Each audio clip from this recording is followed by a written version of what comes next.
Advantage brought to you by Dr. Pepper. This is where we look ahead to next week. Tennessee traveling to Athens to take on the Dogs. HD, how tough is Georgia for visiting teams? I don't know if a lot of people really understand how great Georgia has been at home because they haven't lost a game between the hedges since 2019. The crowd is ferocious. They're going to be loud. They're going to say sick 'em all day long. So Tennessee going to the University of Georgia to play them in a top 10 matchup. It's going to be hard for them. It's going to be hard for Tennessee, their players, to hear offensively. So we talked about the crowd noise for Alabama tonight. That is something that Tennessee is going to have to deal with next week when they go play the University of Georgia in Athens. And a lot on the line in that matchup, too. But when you look at this is just a handful of impactful matchups in a wide open SEC title race. Texas has a 54% chance, Georgia 42%. They're still the favorites to reach Atlanta. But more other teams have at least a 20% chance. Lyles, who do you think will reach the SEC championship? I think it could be Texas and Georgia.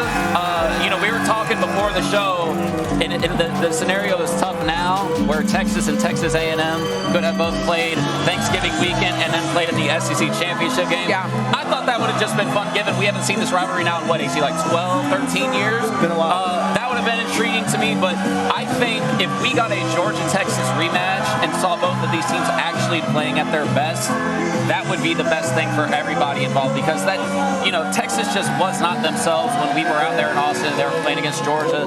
If we saw both of those teams at their strengths, at their powers, I think that would be one of the most entertaining football games we could possibly see all year. Yeah, that's the rematch I want to see. I want to see Georgia, Texas. The Texas team that we seen in Austin. Right. I don't feel like that team was prepared for the University of Georgia. They were depleted. I also feel like when you were spelling, there was a lot on the line in that matchup. Obviously, we had seen how Arch Manning was playing. I feel like he was just very nervous. It was a big game. Everybody expected him to play really big, and he wasn't able to deliver. Okay, so this past week, we got the first college football playoff rankings. If we were to end the season right now, the SEC would have 4 teams in the CFP. Georgia, Texas, Tennessee, and Alabama. HD, do you feel like Texas A&M, LSU, or even Ole Miss can make it to the college football playoffs? So Texas A&M, I'm going to go no, because I believe they're going to lose to Texas at the end of the year.